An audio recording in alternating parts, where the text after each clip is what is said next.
জাতীয় দলের ক্রিকেটার তাসকিন আহমেদ সবাইকে অনুরোধ জানিয়ে ফেসবুকে লিখেছেন, গুজবে বিভ্রান্ত হবেন না। কিসের গুজবের কথা আসলে বলা হচ্ছে? তাসকিন আহমেদ সবাইকে কেন সতর্ক হওয়ার কথা বলতেছেন? কি ঘটেছে আসলে মূল ঘটনা? যারা জানেন তারা তো জানেন, আর যারা জানেন না তাদের জন্য সংক্ষেপে একটু বলে নেই। আজকে বেসরকারি টেলিভিশন চ্যানেল নিউজ 24 তাসকিন রহমানকে কেন্দ্র করে একটি নিউজ করেছিলেন। সেই নিউজে তাসকিনকে নিয়ে যে তথ্যগুলো উঠে এসেছিল তা শোনার পর ক্রিকেট প্রেমী দর্শক যারা আছেন বা তাসকিনকে যারা পছন্দ করেন তারা তো ভাই একেবারে নড়ে চড়ে বসেছেন।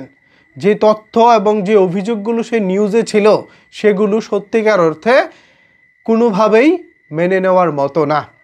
তাসকিন মাদক সেবন করেন এবং মাদক সেবন করে তিনি মাতাল অবস্থায় তার বন্ধুকে ফোন করে ডেকে এনে মারধর করেছেন এবং এক পর্যায়ে তাকে তার বন্ধুকে এতটাই মারধর করা হয়েছিল যে তাকে হসপিটালে ভর্তি করতে হয়েছে। ইভেন নারী কেলেঙ্কারি এরকম বেশ কিছু স্পর্শকাতর বিষয়েও সেই নিউজে উঠে এসেছে। তো এইরকম নিউজ শোনার পর সবাই তো ভাই হতভম্ব হয়ে গেছে। তাসকিন আহমেদ আসলে এরকম? আমি নিজেও ভাই অবাক হয়ে গেছি। এটা কি রে ভাই? আমি তো তাসকিন আহমেদকে একজন আদর্শবান পুরুষ এবং আদর্শবান একজন মানুষ হিসেবে চিনি। সে কিনা শেষ পর্যন্ত এরকম, আমি আসলে বিষয়টা মেনে নিতে পারতেছিলাম না। আমি এর আগে একটি ভিডিওতে ইনফ্যাক্ট বলেছিলাম যে এটা সত্যি না হলে আমি খুশি হব। আমার মতো অনেকেই আছেন এই নিউজটা যেন মিথ্যে হয় এর জন্য অপেক্ষায় ছিলেন। তো দিন শেষে তাসকিন আহমেদ তিনি তার স্টেটমেন্টে জানিয়েছেন যে এটা টোটালি গুজব এবং বিভ্রান্তিকর নিউজ, এর আপাতত কোনো ভিত্তি নাই।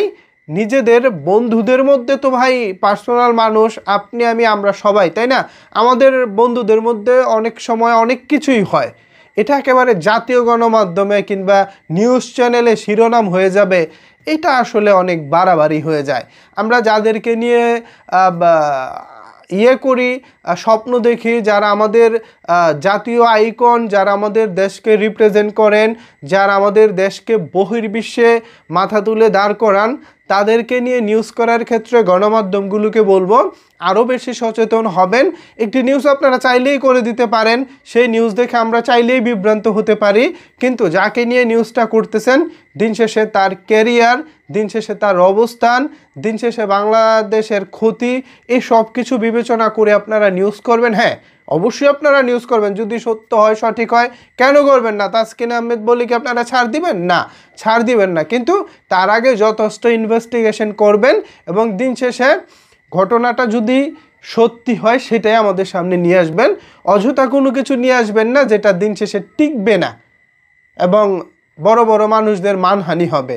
এরকমটা যেন না হয়, যেটা টিকবে, যেটা সত্য সেটাই সামনে নিয়ে আসবেন, অযথা কাউকে হয়রানি করবেন না। তো ভিউয়ার্স, তাসকিন আহমেদের স্ট্যাটাস আপনারা দেখেছেন, আমি আর পুরোটা পড়লাম না, সারাংশটাই আপনাদেরকে বোঝানোর চেষ্টা করলাম। এখন এই বিষয়ে যদি আপনাদের কোনো কিছু বলার থাকে, আপনাদের মূল্যবান মতামত থেকে থাকে, তাহলে অবশ্যই সেটি নিচের কমেন্টস বক্সে জানাতে পারেন। ধন্যবাদ সবাইকে এতক্ষণ আমার সাথে থাকার জন্য।